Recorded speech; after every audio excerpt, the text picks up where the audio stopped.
What do you guys think about the reaction? Are you surprised? Of the fans? Yeah.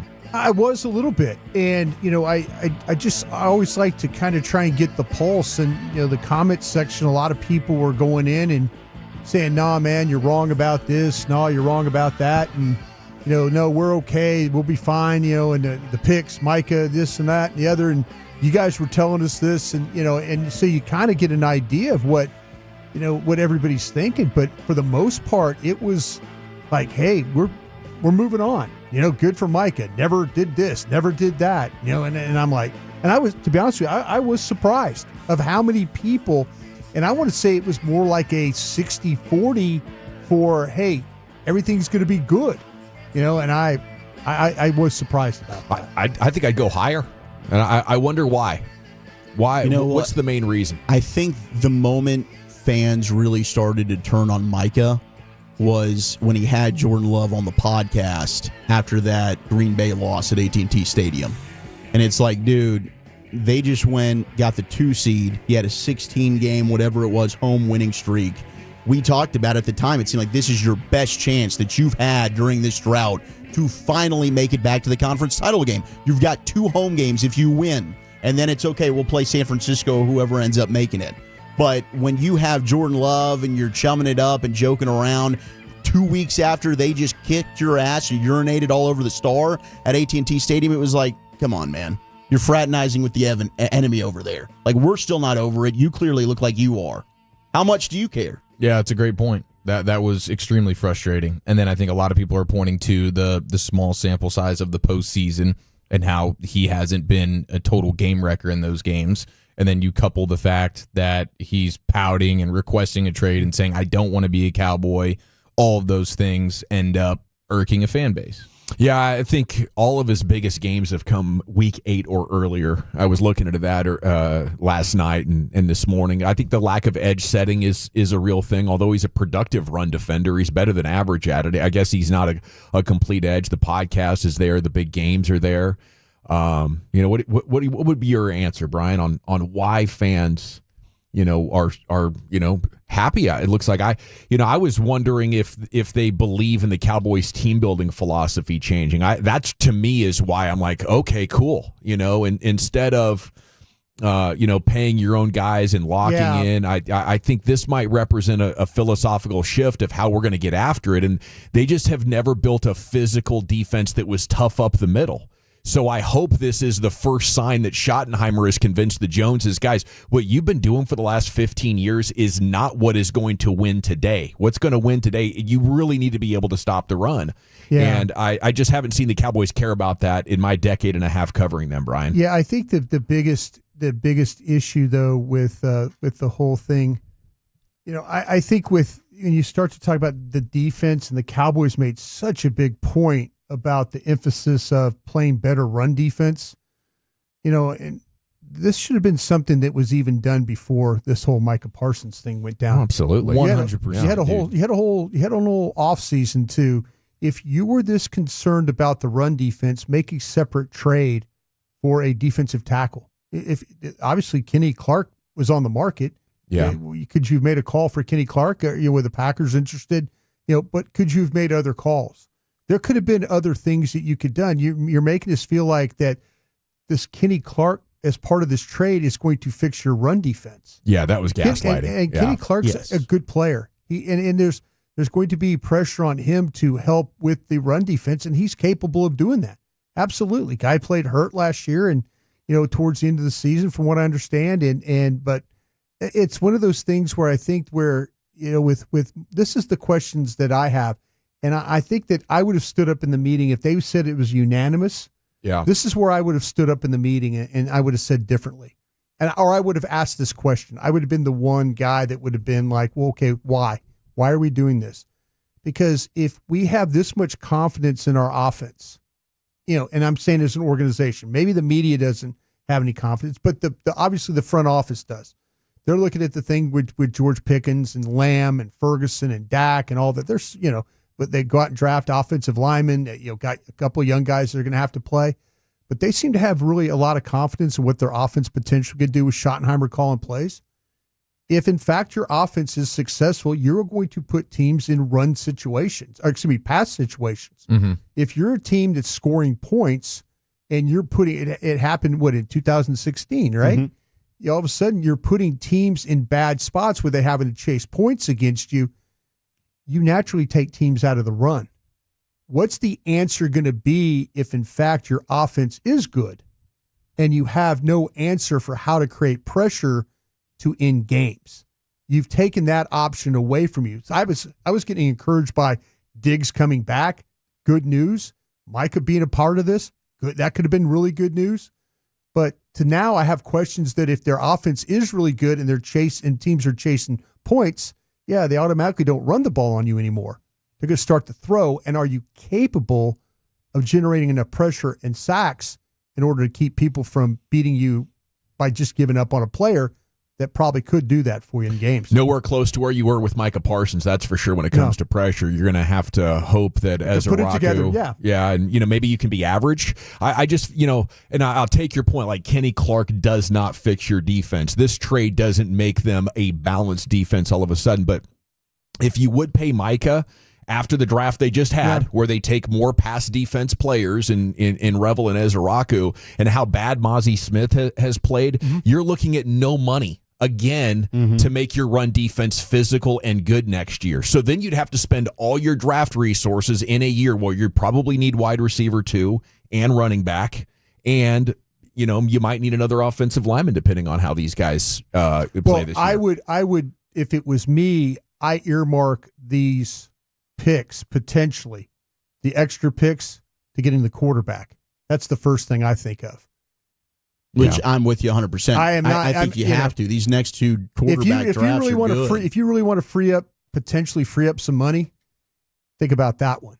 You're going to have to probably bite the bullet initially, but if you want to going forward, this is the opportunity for them. They have got to potentially use one of these two extra picks to address the quarterback situation. And if the quarterback situation is if all of a sudden you have another injury or the level of play is not where it needs to be. But that's another thing that I guess they opened up, right? Because they're projected. Oh, they gave themselves options. Yeah, with the cap space, they've got the second most projected cap space in the league going into next year. So you now have the ability, if something happens with Dak, you can kind of eat that quarterback contract if you need to, and then go draft your guy.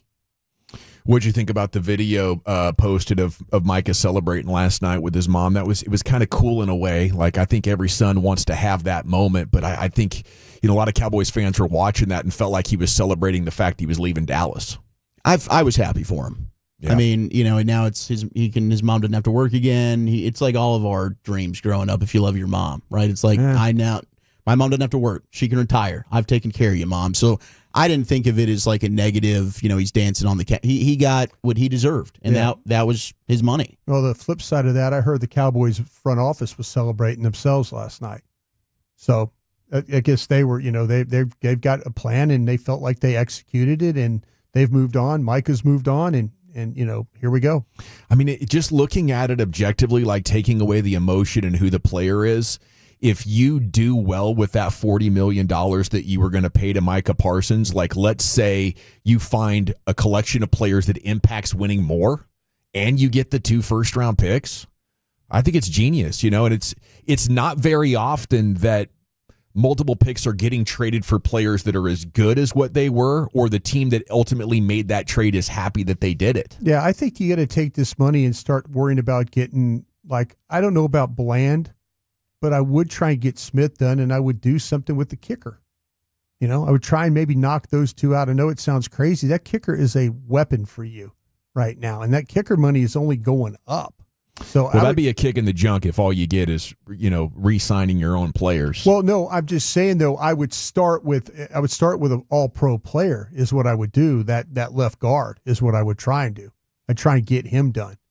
But yeah, let's see if let's see how this all plays out. If they have the money, and they obviously they'll have some, but I would try and get that's the one guy that to me, I know on our show here you talk about offensive line play all the time and how important it is for the quarterback. I'm trying to help you here. I'm trying to get you a guy that that's a Pro Bowl, All Pro type player. Gotta have that's him. young. Yeah. So I would start there, and if it turns into going out and grabbing some other things, I'm not against that at all. What about the idea of maybe taking those ones that you got and almost immediately turning around and trading them before the trade deadline to fix holes in this team? I mean, it'd be fun to see what you could get. You're not going to be very good.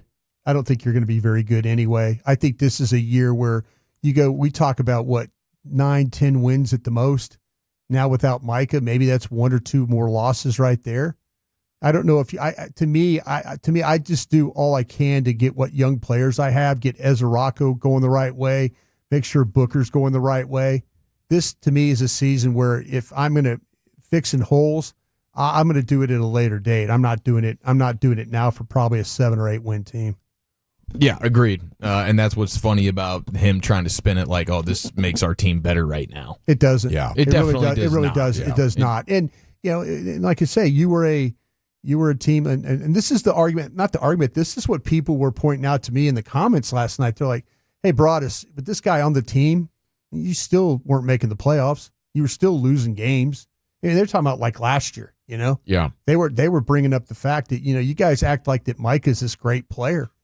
Well, he is a great player, but people are saying the argument is he's not helping you right now. You're not getting in the playoffs. You're not winning Super Bowls. You're not doing all these things. They're pointing that out, that like at $40 million, is he going to do the same thing? and that's what I like about the Cowboys' decision here is they acknowledge that.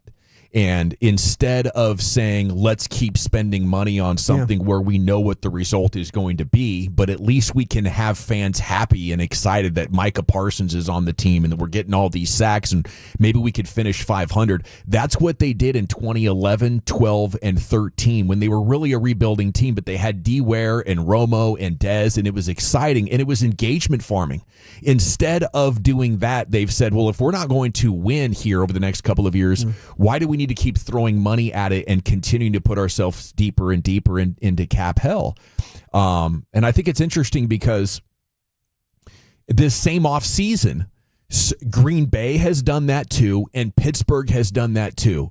Heritage franchises that could just engagement farm and take money from their fan bases for putting 500 products out there and never really going all in or doing big things to give yourself a chance at a Super Bowl because they're making so much money with those epic brands. But I don't think it's a coincidence. The Steelers, Packers, and now Cowboys have done remarkably different things from what their pattern of behavior has been for the front office for 3 decades. These guys get together in NFL owners meetings. They share ideas, and they're behind the curve by 5 to 10 years, no doubt, in as far as the meta of team building for a championship. But I bet those old guys got together and said, yeah, that idea of how Big Ben won a Super Bowl in 2005 and 2007 or 2010 or something like that, or the Packers in 2010, right? We were in a wild card era where this thing worked. Guys, this isn't working anymore. And in order to, put your best foot forward to a championship, you gotta borrow assets from different years and stack them together in a 1 or 2 year window and then truly go for it. And then when you're not there, you take a half step back. We've never seen the Cowboys say, we're taking a half step back this year to hopefully improve ourselves. No.